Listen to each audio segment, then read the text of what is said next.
بسم اللہ الرحمن الرحیم۔ السلام علیکم۔ مختصر ترجمہ قرآن کورس میں آج ہم سورہ کہف کا رکوع نمبر 9 پڑھیں گے۔ پچھلے اسباق میں اس صورت میں 2 قصے گزر چکے ہیں۔ ایک اصحاب کہف کا واقعہ تھا اور دوسرا قصہ جو تھا وہ 2 باغ والوں کا قصہ اللہ تعالیٰ نے بیان کیا، اور اس میں کئی نصیحتیں تھیں ہمارے لیے۔ اور پھر اللہ رب العالمین نے دنیا کی زندگی کی مثال بھی دی کہ یہ دنیا کی ظاہری زندگی، یہ مال و دولت، یہ اصل حقیقت نہیں ہے۔ اور اصل بتانا مقصود یہ تھا کہ وہ مکہ والے، قریش مکہ، اپنے مال کی وجہ سے، دولت کی وجہ سے نبی کریم صلی اللہ علیہ وسلم کے پاس نہیں آتے تھے، آپ کی بات نہیں مانتے تھے، اور وہ کہتے تھے کہ یہ غریب غربا، ان کو اپنی مجلس سے اٹھا دو تو پھر ہم آئیں گے۔ تو اللہ تعالیٰ نے یہ بھی روکا۔ اور اب یہاں آگے حضرت موسیٰ علیہ السلام اور حضرت خضر علیہ السلام کا قصہ ہے، اور یہ 2 رکوع پر مشتمل ہے۔ آج کا رکوع بھی اور کل کے سبق کا جو رکوع ہوگا اس میں بھی حضرت موسیٰ علیہ السلام اور خضر علیہ السلام کا اور بہت ہی دلچسپ واقعہ ہے، اور اس میں ہمارے لیے کئی سبق ہیں اور نصیحتیں ہیں۔ تو شروع کرتے ہیں۔ اعوذ باللہ من الشیطان الرجیم۔ وَإِذْ قَالَ، اور جب کہا موسیٰ علیہ السلام نے، لِفَتَاهُ، اپنے نوجوان کو، اپنے نوجوان جو ان کے شاگرد تھے ان سے کہا، لا ابرح، نہیں ابرح، میں رہوں گا، میں نہیں ہٹوں گا بلکہ میں چلتا رہوں گا، حتیٰ یہاں تک کہ ابلغ، میں پہنچ جاؤں، مجمع، جمع ہونے کی جگہ، البحرین، 2 سمندروں کی، جہاں پر 2 سمندر جا کر آپس میں ملتے ہیں، اس جگہ تک پہنچنے سے پہلے میں رکوں گا نہیں بلکہ چلتا ہی رہوں گا، او یا امضیہ، میں چلتا رہوں گا، حقبہ، مدت تک، جب تک وہ جگہ نہیں آتی ہم رکیں گے نہیں، ہم چلتے رہیں گے۔ اور اس واقعے کی جو پس منظر ہے وہ احادیث میں آیا ہے، تفاسیر میں بھی ہے کہ ایک دن حضرت موسیٰ علیہ السلام اپنی قوم سے خطاب کر رہے تھے، ان کو درس دے رہے تھے، تو کسی بندے نے پوچھا، اے موسیٰ علیہ السلام، کیا آپ سے بڑا بھی کوئی عالم ہے؟ تو حضرت موسیٰ علیہ السلام کہنے لگے، نہیں، مجھ سے بڑا کوئی عالم نہیں ہے۔ حالانکہ حقیقت یہی تھی کہ موسیٰ علیہ السلام وقت کے نبی تھے، اور نبی سے بڑا عالم تو کوئی نہیں ہو سکتا، لیکن اللہ رب العالمین کو پھر بھی یہ بات پسند نہ آئی، اور اللہ رب العالمین نے موسیٰ علیہ السلام پر وحی کی، اور اللہ تعالیٰ نے کہا کہ آپ نے تو کہہ دیا مجھ سے بڑا کوئی عالم نہیں، جاؤ فلاں جگہ پر، میرا ایک بندہ ایسا ہے کہ جس کو ہم نے وہ علم دیا ہے کہ جس علم کی آپ کو ہوا تک نہیں لگی، اس کے پاس جاؤ۔ تو حضرت موسیٰ علیہ السلام نے اللہ تعالیٰ سے پوچھا کہ کیسے جائیں، وہ بندہ کہاں ملے گا؟ تو اللہ تعالیٰ نے موسیٰ علیہ السلام سے کہا کہ آپ ایسے کریں، ایک مچھلی لیں، اس کو ایک ٹوکری میں رکھ دیں، اور آپ سمندر میں سفر کریں، اور جس جگہ پر وہ مچھلی جو ہے وہ دوبارہ زندہ ہو کر سمندر میں چلی جائے گی، وہیں پر آپ کو میرا وہ بندہ مل جائے گا۔ تو انہوں نے ایسے ہی کیا، انہوں نے اپنا نوجوان شاگرد ساتھ لیا، اور روایات میں آتا ہے کہ یہ یوشع بن نون تھے، اور موسیٰ علیہ السلام کے بعد یہی ان کے جانشین بنے۔ تو یہ ساتھ تھے، وہ چلتے سمندر میں سفر کرنا شروع کیا۔ تو موسیٰ علیہ السلام نے کہا کہ میں ہمیشہ رہوں گا اور میں چلتا ہی رہوں گا۔ اور یہاں اس واقعے سے بتلانا جو اصل مقصد ہے وہ یہ ہے کہ علم پر بھی فخر نہیں کرنا چاہیے۔ پیچھے آ گیا کہ مال و دولت کو بھی اپنا سب کچھ نہیں سمجھنا چاہیے، بلکہ یہ مال بھی مٹ جانے کے لیے ہے، اور اس واقعے سے بتلانا یہ مقصود ہے کہ علم پر بھی، اگر علم ہے، اس کے علم آنے کے بعد تواضع اور انکساری ہے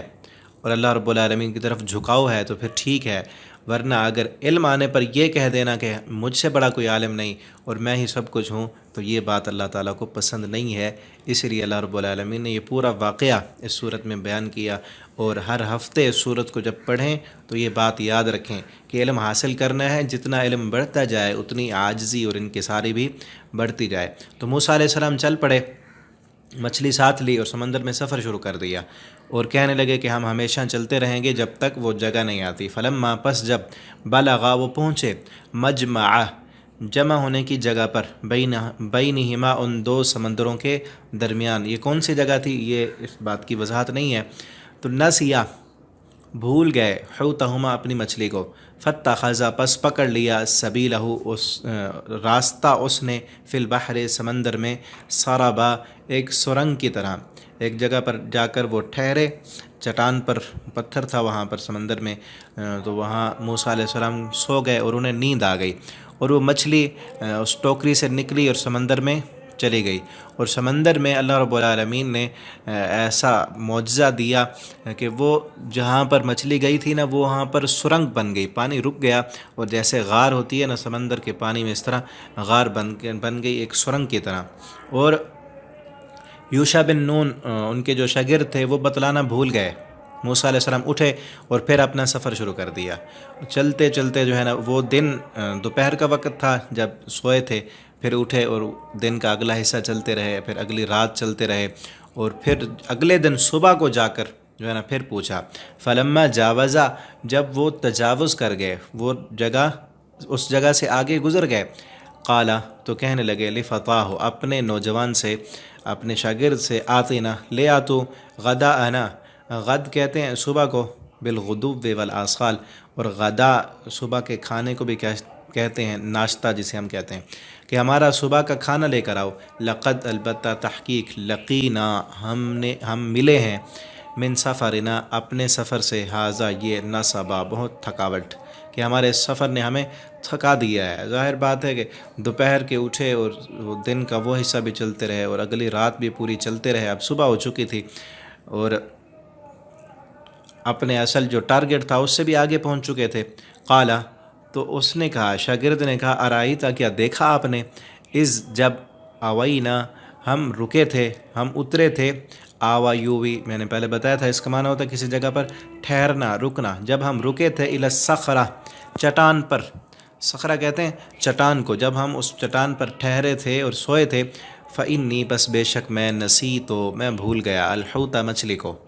میں تو مچھلی بھول گیا، وہ تو وہیں پر ہی جو ہے ٹوکری سے نکل کر سمندر میں چلی گئی تھی، وما، اور نہیں، انسانی ہو، بھلوایا اس کو، الا، مگر، شیطان نے، مجھے صرف شیطان نے ہی یہ بات بھلوائی ہے، ورنہ موسیٰ علیہ السلام نے ان سے یہ کہا تھا کہ جب یہ مچھلی سمندر میں چلی جائے مجھے ضرور بتانا،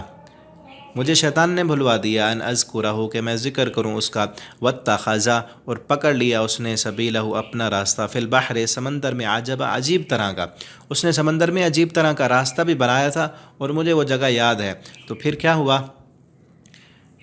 قالا، تو وہ کہنے لگے، ذالک، یہ، ما کننا، نہیں تھے ہم، نبغی، تلاش کرتے، ہم یہی چیز ہی تو تلاش کرتے تھے، ہم اسی جگہ کی تلاش میں تو وہاں سے آئے ہیں، فرتدہ، پس وہ واپس پلٹے، فرتدہ کہتے ہیں پیٹھ پھیر کر واپس آنا، اسی سے ارتداد، کہ اسلام کو چھوڑ دینا، مرتد کہتے ہیں جو اسلام کو چھوڑ دے اور پیٹھ پھیر دے، اسی سے ارتدہ، وہ پیٹھ پھیر کر اب واپس پلٹے، جس طرف جا رہے تھے پیچھے منہ کر لیا، علی آثارہما، اپنے نشانات پر، اثر کہتے ہیں قدموں کے نشان کو، جس راستے سے وہ چل کر گئے تھے اسی راستے پر پھر وہ واپس آنے لگے، قصصا، دیکھتے ہوئے، ڈھونڈتے ہوئے کہ ہم کہاں سے آئے ہیں۔ آخر دعوانا الحمدللہ رب العالمین۔